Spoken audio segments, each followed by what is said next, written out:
Had recordings in progress. Hard fought victory. Florida State played tremendous. Having Jordan Travis in there is very difficult to defend. McKenzie. But we found a way to win. Difficult game opener on the road.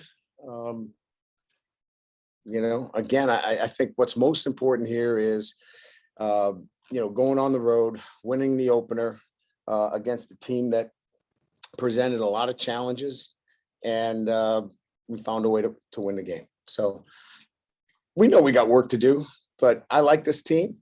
We'll get better, and we'll make a lot of improvement in week 2. So. Questions in the room? Much different offense this year than last year. Yeah, I mean, I think there's some good things there. I mean, we saw the ball pushed down the field. I think we feel good. We got to run the ball better. Clearly that will be an emphasis here, this week. And looking at, I got to watch the film to really get a better sense of, what's going on up there. But we're not here to throw, the ball all over the yard and not have, a solid running game too. What happened to Fisher? He had no ACL, MCL. He had a strain. So we'll see how that plays, over the next, week or so. They, in the fourth quarter, they ran the football. They scored whatever it was in the fourth quarter. What were you guys trying to do defensively? Because you had a 3-man front and a bunch of DBs. Well, when Milton came in, we double zoned everything. He's so accurate. You saw us in man, and we just, we wanted to be in much more of a nickel, 3-down double zone, and you got to be really good in your gaps. And we let the ball get outside us a couple of times. And in an opener, you got to be so good when you're double zoning out there and try to take away a spread passing game that is pretty good. And that's where we're going to get better. What did you sense from Jack's mindset? Just seeming like he wanted to go make big throws and he wanted to respond. Well, we called the plays accordingly. So we were.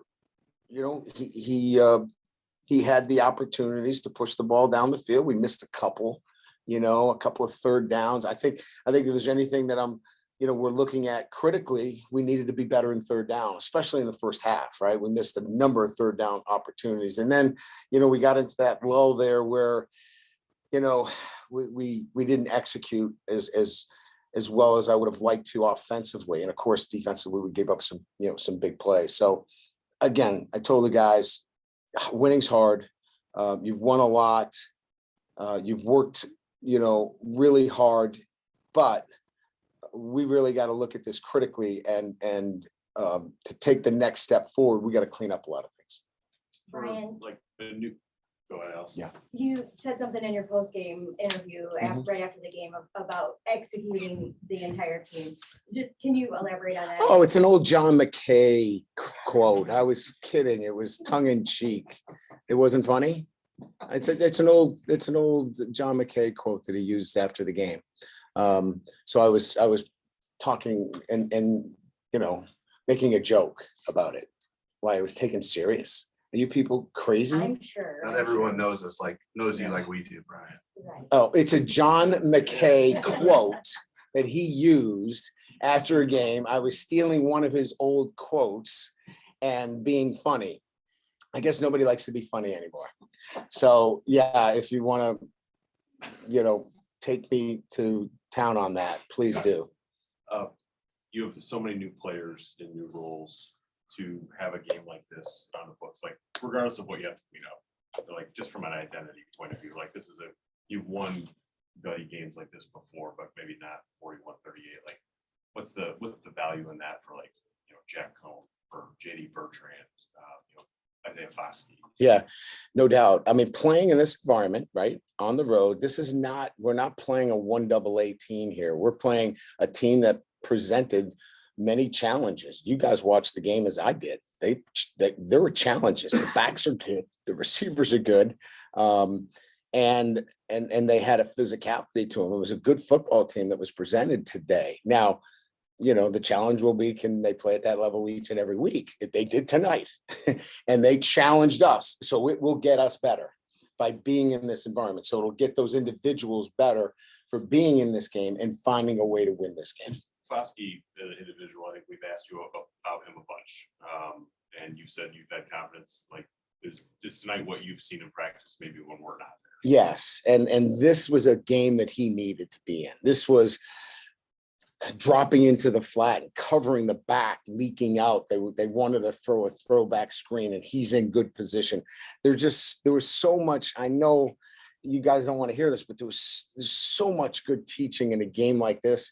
And it's a lot more fun teaching it after a win, and being challenged like this. Like, we got work to do. I mean, we got to clean up a lot of stuff, but I'm excited to clean it up because we got a good football team and we can get better. Do you feel like you guys wore down at all in the second half? I'd have to look at it a little bit more closely to be definitive. We were on the field a lot defensively. We could have controlled the ball a little bit. There was 5.5 minutes to go.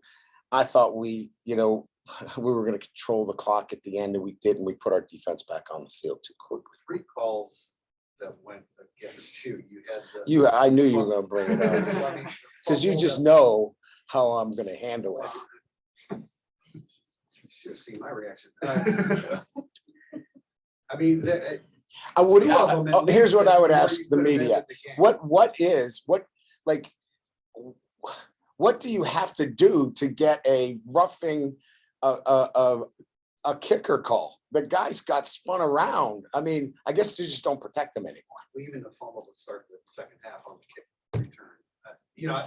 It may have been the right call, but the call on the field was fumble. How was that just absolutely conclusive evidence? I just don't look. Jack pays all my fines, so I mean, it's not that bad. So that's why you wanted Kevin Austin back on the field.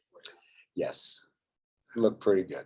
Brian, in trying to take some of the time off in the fourth quarter and close out the game with an 18-point lead, were you not as conservative in play calling because you weren't as confident in the running game, and then just the lack of execution in the passing game sort of hurt you? Yeah, I mean, you saw it. I mean, we just a fingertip away from controlling it. We're 1st and 5. They get off an offside. We got to convert that. We had 2 opportunities. Now, our eyes were in the wrong place. We're running double slants on the backside, and Jack misread the coverage, and there's some growing pains there. We just didn't execute the way we needed to late in game. So we'll take that, and have to build off some of those things. But no, I don't think it was. We were still committed to the run. We just need to be better at it. We weren't as good at running the football tonight that we need to. You're not going to get by running for 65 yards. That's not good enough. 2 more in the room. You knew you were going to be challenged somewhere along the way in the schedule, but what does it mean to be challenged right out of the gate instead of 4 games, 5 games? Yeah, like I've said, I mean, I think I've made it pretty clear. This football team presents some unique challenges, especially we knew about Travis and we know how tough he is. We saw him last year and he was hurt and he was a problem for us last year. And then you add, McKenzie, who is as accurate as anybody out there. And he even showed some elusiveness, as the quarterback, on some polls. And so those 2 guys together will be a handful for anybody. And then add, obviously some athletes at the running back position, some skill at the wide receiver. This is a good challenge in week 1. You're going to build off of this and be better because of it. What do you need Marcus to take out of this, just from a coaching point of view? Well, you get to know your personnel better. You know what you can and can't do. There are some things that, okay, I got to be really careful making some of these calls in these situations. And so he's getting to know his personnel for the first time. And, it's one thing to have him in spring ball and quick whistle and tag him off. And then when you got a guy who's, shaking you down and you're missing tackles and and not fitting up. Look, we needed one more step most of the time on the quarterback. You know, we left our feet one step early. So those things are things that he learned a lot about his defense and what we can do. All right, we got time for one question for Zoom. We do. Yes, it's gonna be John Finneran coming through on the computer. Oh, it's John, absolutely. Because he won't ask me about what's the thing again? I know the quote. All right, John. Brian, my question is, you alluded to something after the game about injuries and depth and stuff like that you were hurt with Fisher. I saw Keys walking off with a boot sometime during the game. Any other injuries tonight? I didn't know about Keys. From 13. Oh, Paul Muala. Yeah, Wow. yeah. He's gonna have to get an MRI on his ankle. I'll have something for you in the next 24 hours. You know, I can't tell you for sure, but it didn't look good for Paul. But we'll get you some medical information on him. The big guy, Blake, strain, we felt like that there was no ligament involvement there. It looks like a knee strain. Bauman's got a leg injury that's going to have to be x-rayed when we get back tonight. And Simon had a shoulder. Those are the guys that missed playing time that we'll get you once we get back and get our medical team on them. We'll get you some more information. Fellow Flemister and Diggs, do you anticipate having them back next week? They're unavailable right now, and their status will be checked on when we get back. Their status is all the same? Yeah, they're all unavailable. Yep. Thanks, Coach. Appreciate you. Yep. Thank you. Kyle.